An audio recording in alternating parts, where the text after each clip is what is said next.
예수께서 성전에서 나가실 때에 제자 중 하나가 이르되 선생님이여 보소서, 이 돌들이 어떠하며 이 건물들이 어떠하니이까? 예수께서 이르시되 네가 이 큰 건물들을 보느냐? 돌 하나도 돌 위에 남지 않고 다 무너뜨려지리라 하시니라. 예수께서 감람산에서 성전을 마주대하여 앉으셨을 때에 베드로와 야고보와 요한과 안드레가 조용히 묻되 우리에게 이르소서, 어느 때 이런 일이 있겠사오며 이 모든 일이 이루어지려 할 때 무슨 징조가 있사오리이까? 예수께서 이르시되 너희가 사람의 미혹을 받지 않도록 주의하라. 많은 사람이 내 이름으로 와서 이르되 내가 그라하여 많은 사람을 미혹하리라. 난리와 난리의 소문을 들을 때 두려워하지 말라. 이런 일이 있어야 하되 아직 끝은 아니니라. 민족이 민족을, 나라가 나라를 대적하여 일어나겠고 곳곳에 지진이 있으며 기근이 있으리니 이는 재난의 시작이니라. 너희는 스스로 조심하라. 사람들이 너희를 공회에 넘겨주겠고 너희를 회당에서 매질하겠으며 나로 말미암아 너희가 권력자들과 임금들 앞에 서리니 이는 그들에게 증거가 되려 함이라. 또 복음이 먼저 만국에 전파되어야 할 것이니라. 사람들이 너희를 끌어다가 넘겨줄 때에 무슨 말을 할까 미리 염려하지 말고 무엇이든지 그때에 너희에게 주시는 그 말을 하라. 말하는 이는 너희가 아니요 성령이시니라. 형제가 형제를, 아버지가 자식을 죽는 데에 내주며 자식들이 부모를 대적하여 죽게 하리라. 또 너희가 내 이름으로 말미암아 모든 사람에게 미움을 받을 것이나 끝까지 견디는 자는 구원을 받으리라. 할렐루야. 말씀으로 여는 하루, 새벽 예배에 들어오신 여러분을 환영하고 축복합니다. 이 시간 우리 주님께 우리의 마음과 우리의 정성을 다해 예배를 함께 올려드립시다. 그런 우리에게 주님은 오늘도 당신의 무한한 사랑과 은혜를 부어주시리라 믿습니다. 지금으로부터 약 12년 전인 2008년 2월 10일 밤이었습니다. 서울 한복판에 있는 숭례문이 방화범에 의해서 불에 타 소실되는 사건이 일어났습니다. 숭례문이 불타 무너졌다는 소식에 온 나라 국민들은 큰 충격과 함께 안타까움에 빠졌습니다. 뿐만 아니라 방화범에 대한 분노도 극에 달했지요. 왜냐하면 숭례문이 갖는 상징성이 너무 컸기 때문에 그렇습니다. 아시는 것처럼 숭례문은 우리나라 국보 제1호였지 않습니까? 국보 제1호가 소실되었으니 이는 엄청난 충격이었던 것이죠. 유대인에게 숭례문과 같은 의미를 지닌 건물이 있었는데 그것은 바로 성전입니다. 유대인에게 성전은 하나님 그 자체라고 해도 과언이 아닐 정도로 그들 삶과 신앙의 절대적인 존재였습니다. 그런데 그 성전이 돌 하나도 남지 않고 다 무너진다고 예수님께서 말씀하신 것입니다. 그 말을 들은 제자들은 깜짝 놀랐죠. 입을 다물지 못할 지경이었습니다. 아니, 성전이 무너지다니요. 성전이 이렇게 아름다운데 무너지다니요. 제자들은 그렇게 예수님에게 항변하고 싶었는지도 몰랐습니다. 하지만 어느 누구도 감람산에 갈 동안에 그 말을 꺼낼 수가 없었습니다. 그리고는 감람산에 도착해서 아주 조심스럽게 예수님에게 묻습니다. 어느 때에 그런 일이 일어나겠습니까? 또 그때는 무슨 징조가 일어날까요? 라고 말이지요. 복음서에 오늘 본문이 포함된 이 마가복음 13장은 지금 말씀드린 것처럼 성전이 무너진 것에 대한 말씀으로 시작하고 있습니다. 그러면서 마지막 때, 즉 종말에 대한 말씀을 이어가시지요. 그래서 주석가들은 이 마가복음 13장을 복음서의 묵시록이라고 또 부르고 있습니다. 아시는 것처럼 지금 우리나라를 비롯한 전 세계가 코로나로 인해서 큰 혼란과 고통에 빠져 있고 당하고 있습니다. 수십만 명이 감염되고 수만 명이 목숨을 잃고 있습니다. 또 앞으로도 얼마나 더 잃을지 아무도 예상하지 못하고 있습니다. 굉장히 큰 비극이고 대재난이 아닐 수가 없죠. 이런 재난 앞에 사람들은 말세가 임하고 있다는 것이 아닌가 조심스럽게 점치기도 합니다. 왜냐하면 성경이 이 말씀을 하고 있기 때문에 그렇습니다. 누가복음 21장에 보면은 마지막 때에 대한 징조를 예수님께 말씀하고 계시는데요. 누가복음 21장 10절과 11절입니다. 또 이르시되 민족이 민족을 나라가 나라를 대적하여 일어나겠고 곳곳에 큰 지진과 기근과 전염병이 있겠고 또 무서운 일과 하늘로부터 큰 징조가 있으리라 했습니다. 근자의 지구에서 일어나고 있는 지진과 화산 폭발 또 코로나와 같은 전염병의 유행을 보면서 사람들은 말씀대로 이루어져 가고 있는 게 아닌가라고 생각하기 시작한 것이죠. 그렇지만 우리는 그 때를 아무도 알 수 없습니다. 성경은 그 마지막 때를 오직 하나님만 아신다고 말씀하고 있기 때문입니다. 그렇지만 우리는 그때가 가까이 오고 있음을 어렴풋이나마 조금씩 느끼고 있는 것이죠. 성경도 우리에게 그 마지막 때를 준비하라고 말씀하고 있습니다. 코로나로 사재기하라는 준비가 아니라 우리의 영혼을 위해 준비하라는 것입니다. 예수님은 오늘 본문에서 그것을 우리에게 말씀해 주고 있습니다. 그렇다면 이 마지막 때에 예수님께서 우리를 향해서 무엇을 준비하라고 말씀하고 있을까요? 본문에서 그 말씀 하나하나를 살펴보도록 하겠습니다. 첫 번째로 진리를 분별할 수 있는 눈이 있어야 한다는 것입니다. 자, 본문 5절을 같이 보십시다. 예수께서 이르시되 너희가 사람의 미혹을 받지 않도록 주의하라. 여기 보면은 사람의 미혹을 받지 않도록 주의하라고 하셨습니다. 마지막 때에 미혹의 영이 활개친다는 것이죠. 거짓 선지자가 일어나서 자신이 그리스도임을 말하면서 사람을 미혹한다는 것입니다. 지금 우리 주변을 한번 돌아보십시오. 우리나라의 코로나 바이러스 집단 감염이 일으킨 진원지가 어디였나요? 바로 대구였습니다. 왜 대구였습니까? 대구에 있는 신천지 교회에서 집단 감염이 터진 것이죠. 확진자가 쏟아져 나왔습니다. 그래서 온 나라가 발칵 뒤집어진 것이죠. 쇼크였습니다. 왜 그랬습니까?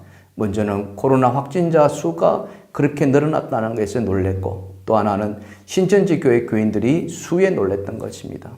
하지만 이것은 이미 예견된 일이었습니다. 수천 명, 수만 명이 모여서 굉장히 밀집하여 예배를 드릴 모습에서 집단 감염은 불보듯이 뻔한 일이었기 때문입니다. 더 놀라운 것은 거기 모인 신천지 교인들이 그 교주를 재림 예수로 믿는다는 사실이죠. 그는 죽지도 않고 영생한다고 말했고 그것을 그 교인들이 믿는다는 것입니다. 더 놀라운 것은요, 그렇게 믿는 사람들이 학벌이 없느냐, 지식이 없느냐, 그렇지 않다는 겁니다. 대학생은 물론이고 대학원생, 심지어 박사들까지도 절비하다고 하지 않습니까? 젊은 지식천들이 엄청 많다는 것이죠. 심지어는 목사와 장로들의 자녀들까지, 신학생까지 거기에 빠져든다는 거예요. 그런데 그들이 예수님이 아닌 그를 재림 예수로 또 영생한다는 것을 믿고 있다는 것입니다. 이것이 바로 오늘 본문에서 말하고 있는 미혹하는 영에 의해서 거짓 복음을 이루어지고 있는 증거라는 겁니다. 그렇게 빠졌던 사람들이 예수를 모르느냐? 그렇지 않다는 겁니다. 아는데 제대로 알지 못한다는 것이죠. 어설프게 알았기 때문에 그렇다는 거죠. 그러다 보니까 진리를 분별할 수 있는 눈이 열려져 있지 않았다는 것입니다. 사랑하는 성도 여러분, 성경에서 영생이 뭐라고 있습니까? 신천지 교주와 같은 사람이 영생이 아닙니다. 영생은 하나님과 하나님이 보내신 예수 그리스도로 아는 것이 영생이라고 요한복음 17장 3절에서 말씀하고 있습니다. 이게 바로 진리입니다. 예수 그리스도를 바로 아는 것, 그 진리의 눈이 열려지기를 주님의 이름으로 축원합니다. 두 번째로 마지막 때에 가져야 할 믿음은 또 무엇이겠습니까? 그것은 바로 담대한 믿음으로 굳게 서야 한다는 것이죠. 자, 본문 7절을 같이 보십시다. 난리와 난리의 소문을 들을 때에 두려워하지 말라. 이런 일이 있어야 하되 아직 끝은 아니니라. 여기 보면은 예수님께서 난리가 났을 때 두려워하지 말라고 하셨습니다. 난리가 나면 두렵죠. 왜 안 두렵겠습니까? 떨립니다. 무섭습니다. 그래서 피하고 숨고 싶은 거죠. 하지만 우리 예수님은 뭐라고 말씀하십니까? 두려워하지 말라고 하십니다. 담대한 믿음으로 굳게 서라고 말씀하십니다. 왜요? 아직 끝이 아니라는 것입니다. 이것은 단지 시작에 불과하다는 것이죠. 지금 우리가 겪고 있는 이 코로나 사태 두려운 거 사실입니다. 확진자가 될까? 두렵습니다. 무섭습니다. 그렇다고 코로나 앞에 무릎을 꿇어서는 안 된다는 것이죠. 모든 것을 포기해서는 안 된다는 것입니다. 적극적으로 우리는 이것을 대처해 나가야만 합니다. 방역에 힘을 쏟아야 하고요. 예방에 힘을 합쳐야 합니다. 또 국가에서 말하는 일정한 사회적 거리를 유지해야 됩니다. 이것은 코로나가 무서워서가 아니라 예방을 위한 것이고요. 조심하고 예방하면은 얼마든지 이것을 이겨나가고 극복할 수 있다는 것이죠. 과거 중국 공산당이 이 중국 대륙을 지배해 나갈 무렵 대대적인 종교 탄압이 이루어졌습니다. 교회가 폐쇄가 되고요. 목사가 잡혀가고 선교사가 추방당하고 심지어는 순교당하는 일까지 벌어졌습니다. 그때 교회는 어떻게 했습니까? 두려움에 떨기만 했습니까? 아닙니다. 지하로 교회는 숨어 들어갔습니다. 가정 안으로 숨어 들어갔습니다. 그리고 숨을 죽이며 기도했다는 것이죠. 이불을 뒤집어 쓰고 기도했다는 겁니다. 후레쉬를 켜고서 성경을 읽었다는 것이죠. 교회가 없어진 것이 아닙니다. 예배가 폐지된 것이 아닙니다. 핍박을 당할수록 하나님을 더 뜨겁게 갈망했다는 것이죠. 더 간절히 기도했다는 것입니다. 예수님께서도 지금 마가복음 10장 29절과 30절에서 나와 복음을 위하여 집과 형제와 부모와 자식과 전토를 벌인 자는 현세에서 100배나 받고 그런데 박해를 겸하여 받는다고 말씀하고 있습니다. 사랑하는 성도 여러분, 두렵습니다. 하지만 두려워하지 마십시다.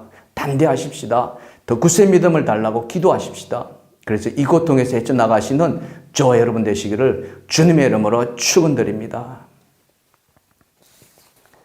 마지막으로 이 마지막 때에 가져야 할 믿음 세 번째는 무엇일까요? 그것은 바로 성령의 인도하심을 의지하는 것입니다. 자, 본문 11절을 보십시다. 사람들이 너희를 끌어다가 넘겨줄 때에 무슨 말을 할까 미리 염려하지 말고 무엇이든지 그때에 너희에게 주시는 그 말을 하라. 말하는 이는 너희가 아니요 성령이시니. 이 말씀에 보면은 마지막 때에 너희가 고난 당하게 되는데 예를 들면은 복음 전하다가 붙잡히거나 옥에 갇히게 되는데 그때 성령께서 너희를 위해 할 말을 주신다는 겁니다. 그러니 성령을 의지하고 염려하지 말라는 것입니다. 사도행전을 보면은 사도 바울이 전도 여행을 하면서 정말 많은 고초를 겪는 것을 알 수 있지 않습니까? 특히 사도행전 17장에 보면은 그것이 잘 나타나 있는데요. 바울 일행이 빌립보 지역을 전도할 때였습니다. 그곳에서 귀신 들린 여종이 있었거든요. 그 귀신 들린 여종에게서 귀신을 쫓아내줍니다. 좋은 일이죠. 그런데 그 일 때문에 옥에 갇혀버립니다. 심한 매질을 당합니다. 초죽음 상태가 되어서 지하 감옥에 갇히게 되는 것이죠. 그런데 그날 밤 그 지하 감옥에 어떤 일이 벌어집니까? 매를 맞고 피를 철철 흘리면서 쇠고랑에 짜서 내던져진 그 사도 바울과 실라가 그 밤에서 옥에서 찬송을 부르고 뜨겁게 기도했다는 거 아니겠습니까? 여러분, 이게 말이 됩니까? 몸이 어스러질 정도로 매질을 당한 사람이 무슨 힘이 있어서 무슨 의욕이 있어서 그 밤에 찬송을 하고 기도를 하겠습니까? 여러분도 감기 몸살 한번 알아보시지 않겠습니까? 오한이 생기고 삭신이 다 쑤실 때 여러분 기도가 나오던가요? 찬송이 나오던가요? 경험해 보셨잖아요. 저도 마찬가지입니다. 저도 감기 몸살 앓고면요, 아이고 하는 소리로 살려달라는 기도밖에는 안 나오더라고요. 정말 송구하죠.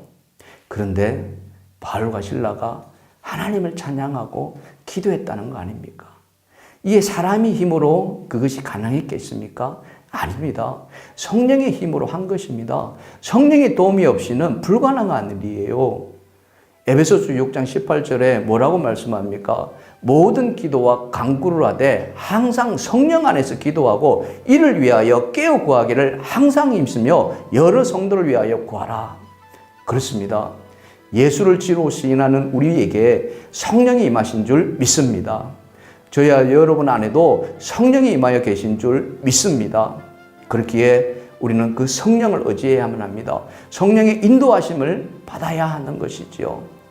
마지막 때에 거짓 교사가 미혹하고 지진과 전염병이 창궐할 때 우리 힘으로 어떻게 이것을 다 감당해낼 수 있겠습니까? 사랑하는 여러분, 성령을 믿으십시오. 우리 안에 계신 성령을 의지하십시오. 성령의 인도하심을 따르십시오. 힘을 달라고 기도하십시오. 그러면 힘을 주시리라 믿습니다. 주님은 마지막으로 말씀하십니다. 본문 13절 끝에 끝까지 견디는 자는 구원을 받으리라. 이 말씀이 오늘 저와 여러분에게 힘이 되기를 주님의 이름으로 축복합니다. 이 말씀을 생각하면서 묵상으로 나가겠습니다. 마지막 때와 같은 이 어려운 때에 지금 나는 무엇을 의지하고 있습니까?